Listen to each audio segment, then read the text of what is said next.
Good afternoon. Welcome to the 2022 President's Cup here at Quail Hollow Club in Charlotte, North Carolina. We're excited to be joined by U.S. Team Captain Davis Love III and International Team Captain Trevor Immelman. Gentlemen, before we get started, I know you each had a message for a beloved member of our media corps who's unable to be with us here this week in Charlotte. Davis, if you want to say a few words, and then Trevor, and then we'll get going from there. Yeah, we're missing Steve DeMeglio this week, and I know a bunch of the guys at the Tour Championship sent him a message. So on behalf of our team, Steve, we're praying for you. We're missing you this week, and hope to see you soon. Yeah, one of my all-time favorites. Spent a lot of time with Steve. Such a beauty. I was actually texting with him Saturday, excuse me, and we were talking about this week. Told him that we're going to miss him here. So thoughts out to him. Hope he recovers soon and is back out here with us, with his family. Great. We love you, Steve. Davis, you are our host captain here this week. If you want to open with maybe a few comments about the week in Charlotte, then we'll turn it over to you, Trevor, and then from there we'll take some questions. Well, on behalf of the U.S. team, we're thrilled to be here. It's been a long, long time coming. Trevor and I have been up here a few times, and we were made honorary members here a little over a year ago.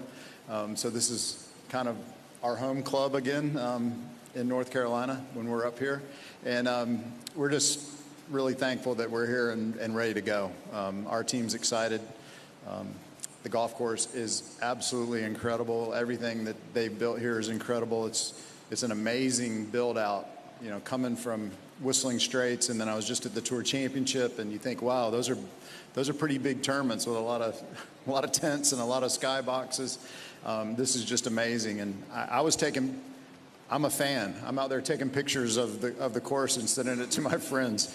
Jay Haas sent us a video of the first tee 2 or 3 weeks ago to get the guys fired up. So it's just incredible, and I can't wait to see it full of people and people cheering and actually some golf being played. Yeah, we're extremely excited to be here, to have this opportunity to go up against such a stacked and strong American team that are coming in here with a ton of confidence after that performance you mentioned at Whistling Straits. So for us, a young team with a bunch of rookies, this is an incredible experience for us to be here on American soil with a build-out like this that is just second to none. I got to tip my cap to the PGA Tour and to the Harris family for everything they've done. This is going to be an absolute spectacle. So we're thoroughly enjoying our time in Charlotte. We made a trip up here a couple of weeks ago, and the guys are just so excited to be here. Great. Okay, just a reminder to everyone, if you'd like to ask a question, we have 2 volunteers walking around with mics, so raise your hand. We'll get a volunteer for you, and let's get started. Dave Shedlowski. Right. For Davis, hi Davis. You got a team member, Max Homa, coming off an exciting win. He has great history here, and just some thoughts on he is a rookie, but got to think he's going to get a few chances to play this week. Yeah, he'll get a chance to play. I think we have a rule that everybody has to play once before Sunday, so we'll have to put him in there. No, I'd say there's a lot of highlights already for me, and we haven't played yet. But one of the highlights was Mac Horton from our team, and I took luggage carts and went and met Max and his entourage about 2 in the morning to get him to the hotel. So that was really cool.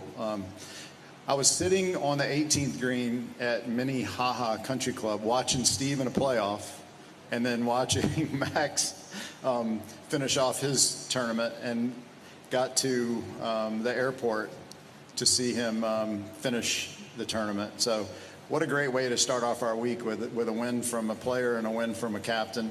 And, you know, Max is riding a high for the last year, you know. A lot of wins, a lot of great tournaments, and quite an exciting finish. You know, what a way to win a golf tournament. So, but we have a lot of guys, you know, Billy played real well over in Wentworth, and had a lot of guys play well Tour Championship, so we're excited to get this one started. Okay, we'll go Evan, Dan, and Shane next. This one's for Trevor. Trevor, just want to know, hey mate, what would be the biggest influences on your pairings this week? Oh, there's a number of things. It's not just one particular aspect. There's a whole host of things that goes into that concoction to find the recipe, starting with the golf course and the way that sets up, players' strengths and weaknesses, how we think they can meld together, things we've learned over the past few cups and in our trip here, how guys are going to match up personality-wise, golf balls. There's tons of different things that go into that mix. And so we spend a lot of time trying to figure that out so that we can be as ready as we can come Thursday.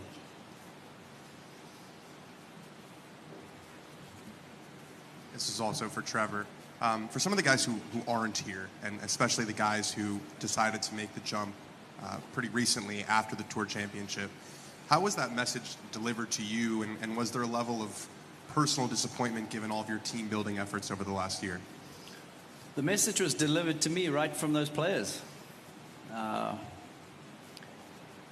We're a tight group.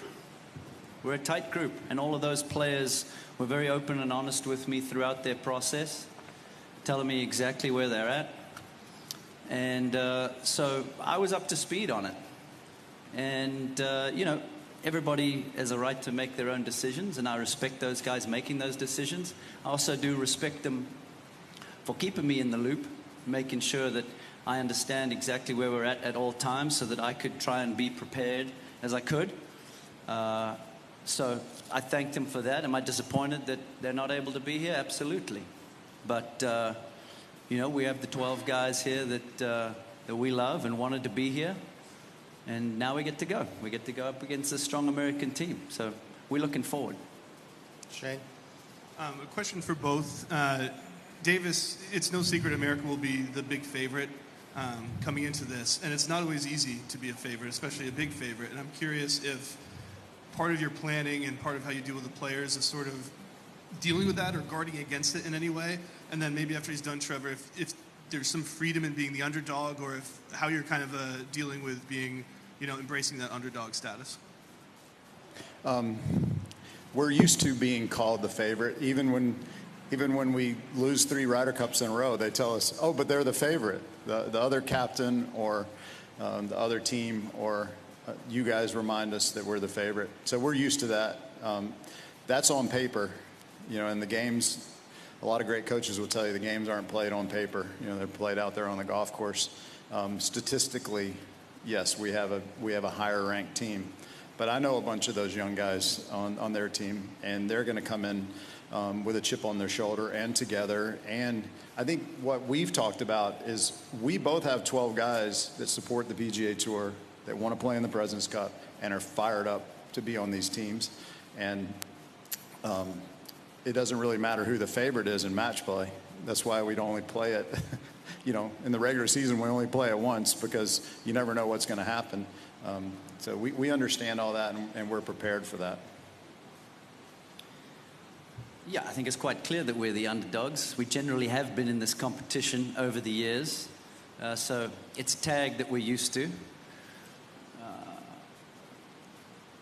But, the exciting part for us really is I do think that it frees us up, to answer your question directly, because we have nothing to lose. If you look at our record in this tournament and you look at our world rankings versus their world rankings, we have absolutely nothing to lose. So we can go out there, play as free as we want, free as we can, and see if we can try and match up with the crazy good skills that the Americans have, that they show us week in and week out. But the excitement really comes from a standpoint of, when you're a young kid growing up outside of the US or Europe, and you don't have an opportunity to play against the Americans until the 90s when the President's Cup came about. Now this is our opportunity. You're a young kid, wants to get to the highest level. You want to be on the PGA Tour, you want to play in major championships and compete against the best. We're going to have that shot this week on American soil. And, that's what excites us, is the opportunity to see just how good we are. Okay. Ben Everell? Hey, mate, just on that again, being the underdog, where do you start with that message as the captain? Like, what do you do specifically when you bring this group in, and what's your process when you know that you're, I mean, it's 6.5 points they're saying, which I find ludicrous. But where do you start when it's that wide? Yeah, I let him read all of the stuff that you guys are writing. That's where I start. No. Look, there's massive amounts of respect for the American team. All of these guys compete week in and week out, and all of us know exactly how good they are. So I don't really think you have to harp on it too much. We know where we're at. We know the adversity that our team has been through over the course of the last 12 months. So you really don't need to say too much. And I think it's worked out quite well that we've got 8 rookies here because they are just so excited. Everything is new and fresh, and they're seeing everything for the first time. It's kind of like Christmas morning when you can't wait to open your presents up. You know, that's what I'm seeing from these kids, walking into the team room for the first time last night. So that's what's fun for guys like me and Adam and the captains, Hideki, that have been here before. It's good to see that excitement out of them. Davis, just quickly, Davis, are you aware of Dennis Conner? And are you worried that you could be a Dennis Conner? What's that? Are you aware of Dennis Conner, the skipper of the America's Cup, that was unlosable? I know a little bit about the America's Cup. Yeah. So are you worried about being Dennis Conner, the guy that might lose the unlosable? I couldn't hear the question that well. Are you worried about losing the unlosable cup, being the Dennis Conner of the Am I golf worried world? about losing the Ryder Cup? I'm worried. I'm only worried about sitting guys out right now. You know, we come into these things wanting to win every time, obviously. And what I've told several teams, unfortunately, we've had some teams that hadn't been winning every time. And I tell them, you don't have a record. This 12 has never competed as a team before. So you're 0-0. And this team understands. We have pictures in our team room of winning teams. They want that picture next time.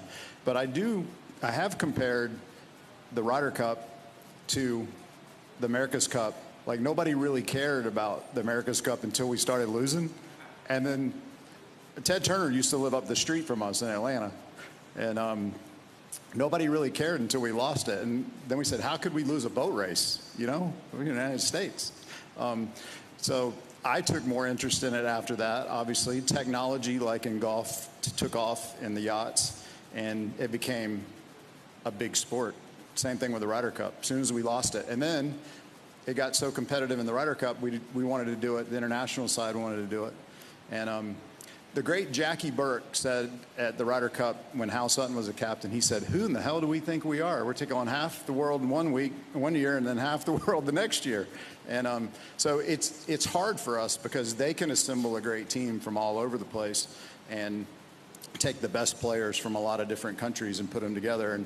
And eventually, you know, the way the game's going, it should get more competitive. It should get harder for us to win. That's why we've lost a bunch of Ryder Cups. It's because it got more and more competitive.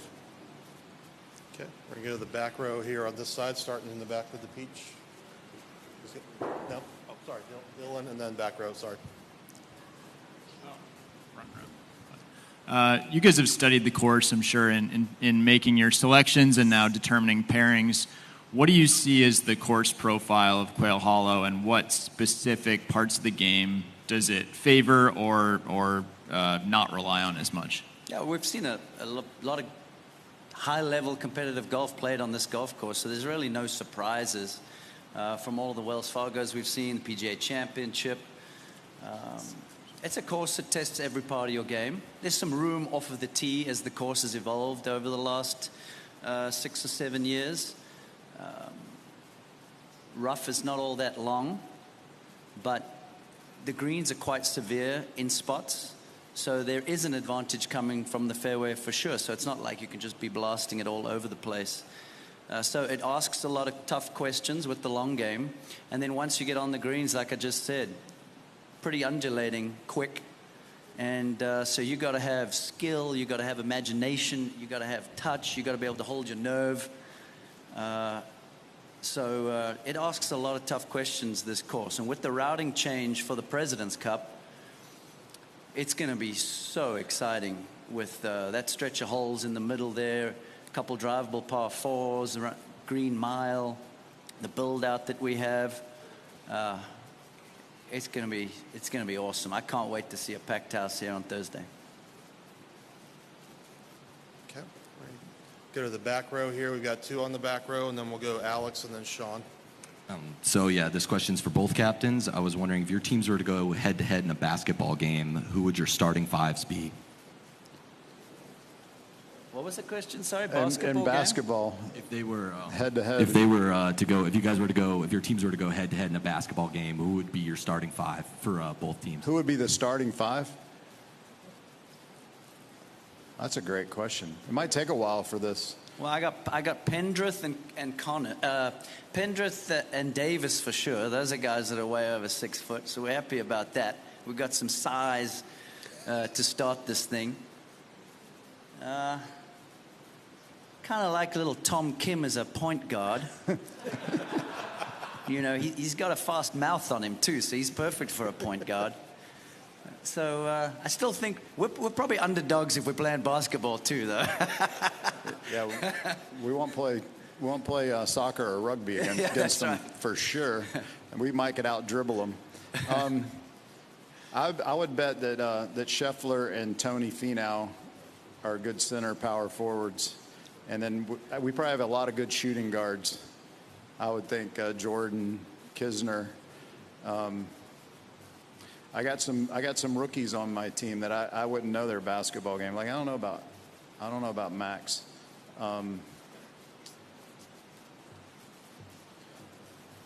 I bet we can't jump really high, but I bet we're quick. I'm putting Tony out there all the time though. I have a feeling. We tape his ankles though. Navy shirt in the back.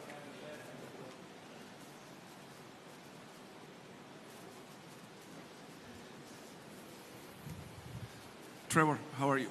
On such a diverse team, what impacts more does more on who is going to play with who in your team? Is it the ball? Is it is it the personality, the language? What are the things that influence more on who's going to play with whom on your four balls? Yeah, it's a combination of things for sure. It's one of the areas that's been quite a hurdle for us over the years. Trying to make sure that everybody is comfortable together. Look, you're blending 7 or 8 cultures and trying to get everybody in their sweet spot. So it has been tricky, and it's something that we've worked really hard on over the last 3 or 4 years to try and get to a point to where we had no restrictions on our pairings from a standpoint of matching different players up. So I think we're starting to get there slowly but surely. So now it's much more about, you know, how those two players can blend together and how their games would then match up with this golf course. Okay, we got Alex Maselli. I have one for each of the captains. First, Davis, you mentioned supporting the PGA Tour, your answers earlier. Is that more important than having the best 12 guys here this week? No, we got both. So you believe that not having Dustin Johnson is it makes it a lesser team, the team you have? Well, on current form, you know, back a couple months ago, you know, Dustin would have been a pick from wherever he was in points, pretty far down. But he would have been a veteran pick. You know, obviously, he was the hero of the team at Whistling Straits. He was a great partner for Morikawa. So, yes, we miss him. But I think on points, we pretty much got the guys we wanted to get. You know, I think we would have had to make a spot for him as a pick farther down unless he got on a huge roll in the FedEx Cup. But no, we're, like Trevor said, we're really happy with the 12 we got because we know that they're committed and excited. Look at Max Homa. I mean, he's talking about it since January, you know. I want to make this team. I want to make this team. Billy Horschel's been trying to make, I don't know, he's been on the bubble for 3 or 4 teams. You know, he's really excited. So like Trevor, we have a bunch of guys that are excited and ready to play, and there's no talk in our team room of anybody missing. And Trevor, obviously there's some guys that are missing from your team. What stopped you from picking those players? What stopped me is the fact that when I was made captain and chosen to be captain from the players after the 2019 Cup, we signed up to a specific set of rules. And this event is owned and sanctioned by the PGA Tour. And our team is a team that plays by the rules. We're a team of our word. We're a team of honor. And so that's where we're at. And every single player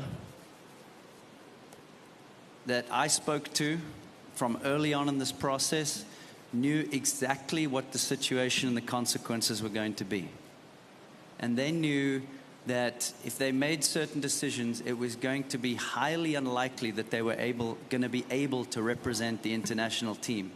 And so that went into their decision-making process. So, you know, all the cards were out on the table, and everybody knew where they stood. And just to follow up, when Ernie was captain back in Australia, he had one of the things he tried to do is to kind of make your group as a separate organization, that they didn't have the same issues that you just got done discussing. Mm-hmm. Do you think if that would have happened, this would be would have been a stronger team because you would have been able to pick the players you wanted to pick? Yeah, look, we have spoken about that in the past, leading up to that Cup, and obviously when Ernie had said that. And it sounds great to say that. And we looked into that. But when you look under the hood and start to figure out everything that it takes to run this event and run this team and put on an event like this, it's not really a viable option. And so then we have to make a decision. Do we still want to be a part of an incredible event like this? We absolutely do. Because this is our opportunity as people that are not from Europe to be able to compare ourselves and compete with the best team in the world. So I sign up for that every day of the week. Trevor, just a quick follow on what you said earlier on the rules, which I haven't seen, but one of the things it says in the handbook is that you don't have to be a PGA Tour member to be part of the international team. Ryan Fox under consideration, for example. If Louis resigned his membership, did the tour ever explain why, as no longer a PGA Tour member, he wouldn't be eligible, or did you seek an explanation? I did. And my understanding is that he made particular announcements and allowed himself to be used in different marketing campaigns and announcements once he was not given the release from the PGA Tour. And he did all of those things before he resigned his membership. So there were still particular infractions there. Okay, we'll go in the front row right here. Trevor, you talked about the number of rookies you guys have this year. I can't quite hear you, excuse me. You talked about the number of rookies you guys have this year. What has been your message to them through the beginning portion of the week? Have a blast and let her rip. That's it. We have absolutely nothing to lose. These young guys have worked their butts off since they were little kids, and they finally made it into this team. Making this team is now a big deal. And so I've gone out of my way, and Ernie went out of his way to try and elevate the stature of our team to where players that grow up all over the world really do look to this as something that they have to achieve in their career and put on their resume. And so we're starting to organically see the results of that and build that culture to where, you know, these guys are just so excited to be here. And for a guy like Tom Kim to be able to be hanging out with Adam Scott and Hideki Matsuyama in the team room last night, I mean, I wish you could have seen the kid's face. It was just pure joy and excitement and anticipation for the week.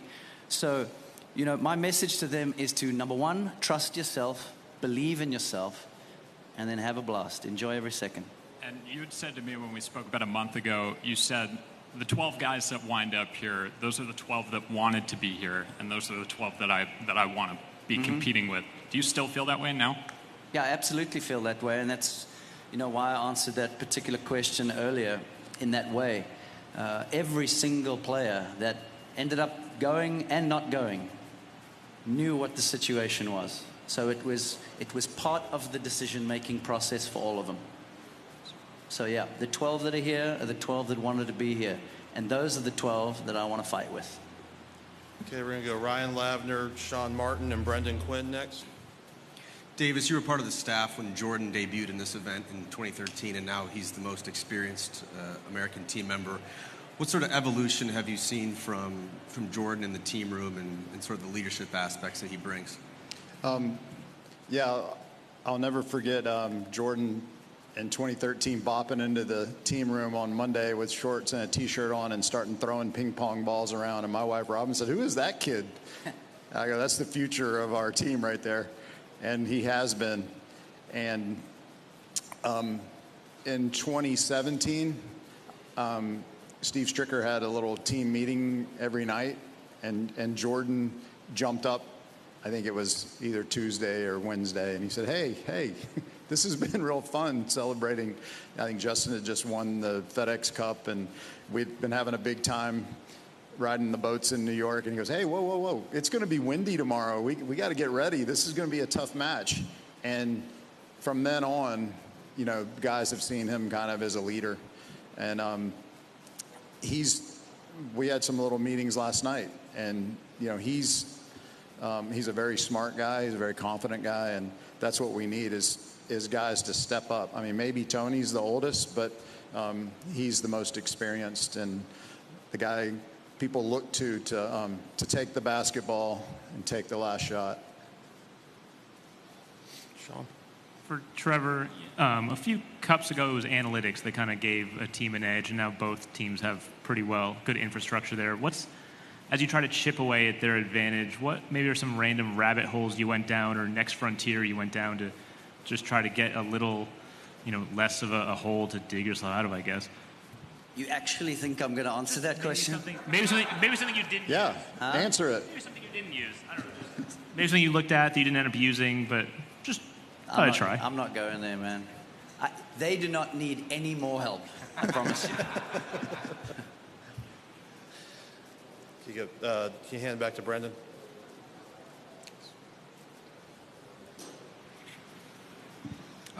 Trevor, you've been asked obviously a bunch of times now about underdog status, et cetera, et cetera. Like, what is the case that you would make on why this team can win? Because they're all elite athletes. They're all elite athletes, and they've got to elite level playing on the PGA Tour. You don't get here by accident, man. I can promise you. You don't get here by accident. You put a ton of work in. You dedicate your life to it. You make sacrifice after sacrifice, investing time and money and blood, sweat, and tears to get to this level. You don't just wake up one morning and get onto the PGA Tour. These players are legit, all 24 of them. And for those, all the rookies that you spoke about earlier, what do you go kind of individually about in terms of speaking to them about, how to not be overwhelmed or whatever, or do you just kind of go group messaging, or, how do you kind of attack that? We've been messaging for quite some time now. We've had a squad system for about 2 years of 25 players. And, I've been strategically talking about a lot of this, not just with my eye on this President's Cup, but we're trying to continue to push off of the foundation that Ernie gave us in 2019 when he finally gave us an identity with our shield and our team colors. And so we're trying to continually build on that. So I'm trying to carry the ball a little bit further, and then whoever the next captain will be will keep going with that. So we've got the squad mentality to where how can we bring as many people into the fold as soon as possible, looking not just at this week, but guys that could play for us in the future. Get them to understand what the Shield stands for, what it means to be on this team, how we like to operate, how we do things, so that when the time comes, they're ready for it. Or shall I say a little more ready for it, at least know what to expect. So we've been messaging for quite some time to to get these guys to know just how this week will look. And then they rely on the guys that have been here a bunch. I mean, this is Adam Scott's 10th President's Cup. He's setting a record for the international team this week. First guy to get to double digits. And so guys like him and Hideki and even Sungjae, this is now his second, but he's an extremely accomplished golfer. You know, those youngsters lean on guys like that. And then the captain assistants group is also, you know, every single one of them have been there and done that at the highest level. So there's a lot of resources for these young guys to go to and get some good, solid advice. Okay, we're going to go to the second row right here. Hello. Hello. So one thing that is apparent throughout the entire conversation today is just how young the rookies are on average, both of your teams. Another thing that's really important, Trevor, is that there are 5 Asian players on the team, which is a record. So as we enter in the future of golf and we try to diversify the sport, how can you speak to just how impactful it is having more people of color within the sport? And then also with you, Davis, just speaking on how great it is for the growth, and as we enter a new generation of golf, younger avid golfers or future golfers be able to see someone that they can now follow their career and look up to. Yeah, it's extremely important. Like you say, 5 Asians on our team this time, which is a record. We have 4 Koreans and then Hideki from Japan. We have KJ as an assistant captain. He's vastly experienced and has played with us before. I think it's just a nod and a testament to the amazing work that countries have done at the grassroots level all over the world, to now where we start to see this talent break through at the highest level. We've seen it much earlier in the women's game, and we've seen how Asian women have really dominated the sport for quite some time now. And we're starting to see it come through with the men now as well. And last I checked, the internationals were leading the Junior President's Cup. I'm not sure what's going on right now, but once again, that's just a sign that what these countries are doing at a grassroots level all over the world is working, and we're on the right track. You know, Davis and I, it doesn't matter who we play for this week or who we represent, but we both want golf to be as great and inclusive as it possibly can be. So it's exciting for me to see the explosion. And when you look at our team, what we're trying to tap into is the international team represents billions of people all over the world. So we're trying to tap into that, inspire the youngsters all over, and welcome fans from all of those countries to come on down and support us in some way, shape, or form, because we're their team. Okay. All right, right here. Oh. Yeah, the only thing I'll add to that is over the last 6 or 8 years, I've been on the board of the tour 5 terms, and the goal is to grow the game. The goal is playing opportunities for the players. And it was a goal of Commissioner Fincham and now Commissioner Monahan to everybody work together to grow the game. And that means all the golf organizations. So the First Tee has been an incredible program, but it's working together, the PGA of America, Junior League Golf, which is one of my favorite things because the kids come out with their shirts and their numbers. And who would have ever thought that Augusta National would have a drive, chip and putt contest and a ladies amateur tournament and the USGA and the RNA all working together to grow the game. So there is a little bit of tension, strife in the game right now, but not amongst the golf organizations. They are working hard to do everything that you ask to grow the game. We need to take the momentum from the pandemic and everybody getting outside and playing golf, and there's no tee times and not enough golf balls. So they asked me a couple times, quit using so many gloves. We're running out of gloves. So we need to take that momentum and continue to grow the game. And that's what the PGA Tour does. Nobody else does it better than the PGA Tour. Okay, last 2 questions right here on the side. All right, I have a question for Trevor. So in this type of competition, the team environment can be a game changer. How have you been able to manage such a diverse team? Yeah, first of all, love your hat. Very nice. I got one of those in the merch shop the other day as well. Just got it. Thanks for supporting our team. It's been a process, and it's something that we've gotten better and better at over the years, and it's something that we've really had to start focusing on because we have so many different cultures that we're trying to blend together. You know, you do it in a really simple way. You do it just by spending more time together. So as soon as those individuals buy into a common goal and they want to start hanging out together and playing practice rounds and going to dinners, then they start to learn to love each other. And once that happens, it's easy. It's easy because there's a connection. And at times there's a communication gap, but the one common denominator is the love for this game and the love for this team. And so it's a lot of fun for us to see how they mesh together during the week. It really is great, and I'm humbled and thankful to be a part of it this week. Okay, last question right here in the black. If you could pass the mic up.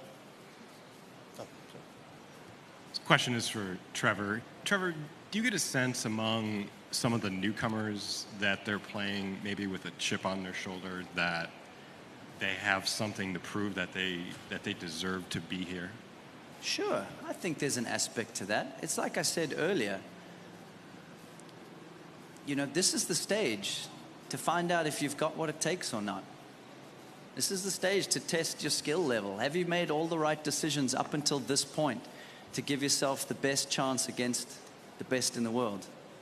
So absolutely those players have that naturally. They also naturally have a little anxiety and uncertainty, feeling their way through this process, playing in this style of event for the first time. And so it's a pretty cool concoction of emotions for these guys. And it's fun for me as an observer, which is something that I enjoy doing, to see them ride that roller coaster throughout the week. You know, the elation at times, the wonder at times, you know, when they're first walking into the team rooms and when they're receiving gifts and stuff like that. See that kid come out, and then also see when they work on the first tee this morning and they're looking around again now that, you know, when we were here for our practice rounds a couple of weeks ago, the first tee wasn't totally built out. So now they're seeing it finished. And you can see, like, it's going through their minds. You know, imagine how this is going to be when it's packed to the rafters with American fans screaming and cheering. So it's fun for me to watch them ride that roller coaster. But I think they'll be ready come Thursday because they do have something to prove. Okay, great. Davis, Trevor, thanks so much for your time. Best of luck this week. Thank you.